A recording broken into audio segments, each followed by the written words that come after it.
ग्राम असदपूर ते ग्राम येवता अचलपूर जिल्हा अमरावती सदर रस्ता जिल्हा परिषद बांधकाम विभागाकडे असून तालुक्याला जोडणारा मुख्य रस्ता आहे। सदर मार्गावर दिवसाला एसटी महामंडळाच्या 6 फेऱ्या धावतात, तर नेहमी 50 ते 60 विद्यार्थी रोज ये-जा करतात। तसेच महिला, ज्येष्ठ नागरिक, शेतकरी यांना तालुक्याला जाण्या येण्यासाठी सुद्धा मुख्य मार्ग आहे। सदर मार्ग गेल्या 3 वर्षापासून अत्यंत खराब अवस्थेत असल्याने पावसाळ्याच्या दिवसात एसटी महामंडळाच्या फेऱ्या बंद होतात व विद्यार्थ्यांना शिक्षणापासून वंचित राहावे लागते। तरी सदर मार्ग खराब असल्याने मागील वर्षी सुद्धा विद्यार्थ्यांचे 3 महिने एसटी सेवा बंद असल्या कारणाने शैक्षणिक नुकसान झाले आहे। सदर रस्ता दुरुस्तीकरिता जिल्हा परिषद बांधकाम विभाग यांच्याकडे वारंवार पत्रव्यवहार, आंदोलने, उपोषणे सुद्धा करण्यात आली। तसेच विद्यार्थी देखील याबाबत रस्त्यावर उतरले,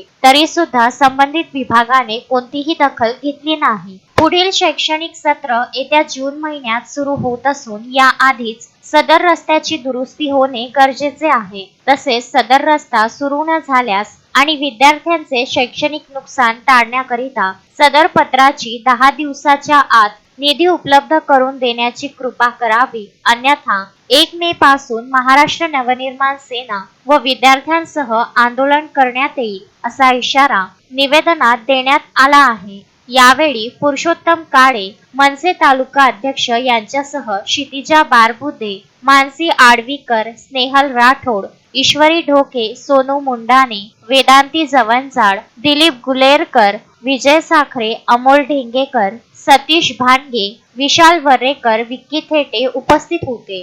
आज सन्माननीय जिल्हाधिकारी यांच्या कार्यालयावर आज विद्यार्थ्यांचा महाराष्ट्र नवनिर्माण सेना यांनी काही विषयाबाबत एक निवेदन दिलं आणि असदपूर ते परतोळा रस्ता हा मुख्य रस्ता आहे। असदपूर ते विद्यार्थी जाण्या येण्यासाठी हा मुख्य रस्ता आहे। त्यामधला जो सावडी ते येवता रस्ता हा 2 किलोमीटर अत्यंत खराब असल्यामुळे पावसाळ्याच्या काळात बस हे कंटिन्यू 2 ते 3 महिने बंद राहते, त्यामुळे विद्यार्थ्यांचे नुकसान होते।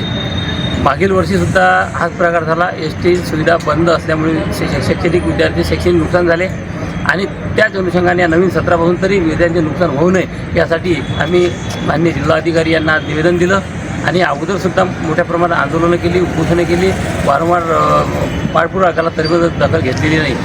त्याच अनुषंगाने येत्या 1 मे पासून महाराष्ट्रातील सर्वात मोठं एक आंदोलन उभारलं जाईल। शासनाने जर यात 10 तारखेपर्यंत 1 तारखेपर्यंत आमच्या निवेदनाची दखल घेतली नाही तर त्या अनुषंगाने सर्वात मोठं एक आंदोलन उभारण्यात येईल। Vidarbha news bureau, Amravati.